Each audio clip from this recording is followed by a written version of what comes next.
Hello, all you wonderful people. What is up? Welcome to another edition of Polarized Perspectives.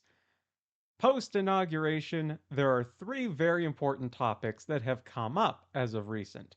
We have tariffs to talk about, we have cabinet nominations and confirmation hearings to talk about. But first, we have the all very important golf to talk about. Not that golf, but that golf.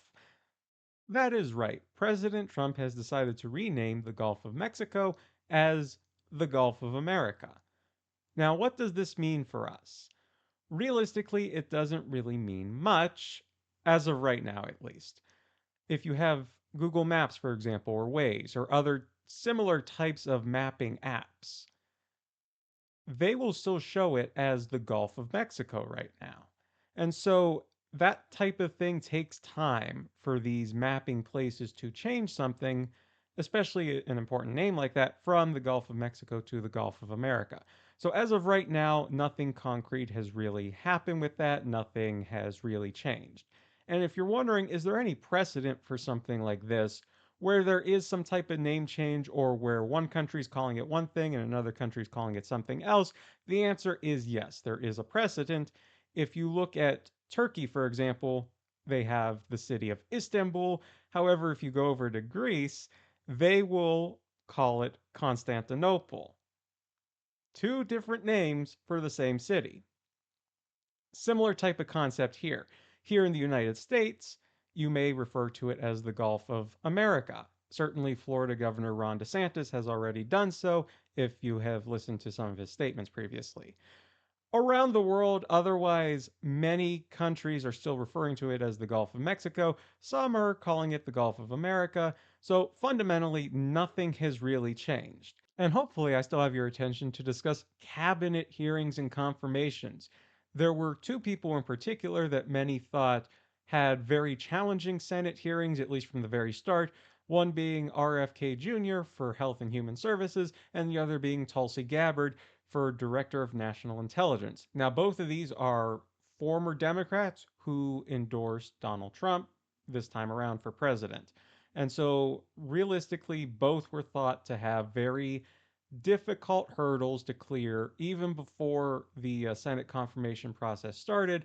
However, as it has turned out, both of them passed their respective committee hearings.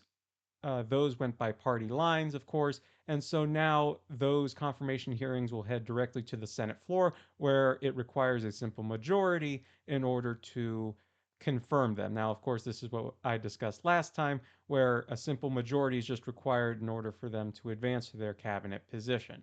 And so it's looking like both of those people, again, former Democrats, will be serving in a Republican administration. And last up, we have the topic of tariffs. Now, just to keep it a buck 50 with you all, I'm not much of a tariff expert in terms of the ins and outs. However, I will say that there is a reason strategically to implement tariffs. There's also a reason to back down, and there's a reason why you don't really implement aggressive tariffs on other nations, particularly close trading partners. That said, though, President Trump has implemented tariffs. They were initially enacted on February 1st, so earlier this week from when I'm recording, but then they were postponed, at least for Canada and Mexico, a day later, so February 2nd. Really? Tariffs on products from Canada and Mexico have been delayed for 1 month, while leaders from the United States, Canada, and Mexico can all get together and meet and discuss certain topics, things that they want resolved. I'm sure all three leaders have things that they would wish to discuss and find a resolution rather quickly so that way there are no tariffs on any products. And so, hopefully, for the sake of all three nations, some type of resolution, middle ground, compromise, what have you. Hopefully, something like that is found in the coming days, weeks here before the following month.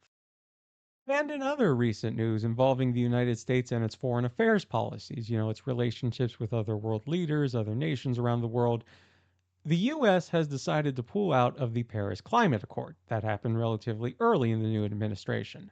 as well as a statement of intent to withdraw from the World Health Organization. Again, that's relatively early on.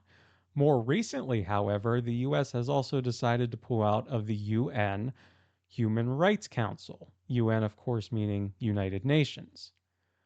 All this going on while also meeting recently, and by recently I mean yesterday at the time of this recording, with Israeli Prime Minister Benjamin Netanyahu to discuss matters in Gaza. And again, all this going on while there's also the need to balance the very consequential war going on in Ukraine, Ukraine trying to keep its independence from Russia. And so it's a matter of trying to supply Ukraine with what it needs, trying to provide support. And so you have all these things going on around the world while trying to balance all these responsibilities. And that's really what foreign policy is, because foreign policy is a collection of strategies and it requires a lot of balancing. It is politically one of the most important things a president does throughout their presidency. And obviously, it requires a lot of effort.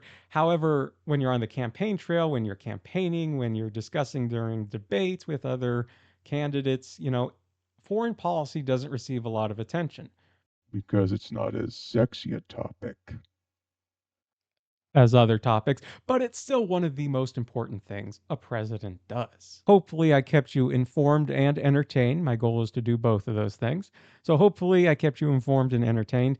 If you enjoyed this video, please do me the biggest of favors and subscribe, please. And please smash that like button and let me know that you like this video. It really means a lot to me, and I greatly appreciate that. So, please let me know you like this video. Comment down below and ring the bell for notifications if that's still a thing on YouTube to know when I upload more videos. See you in the next one, all.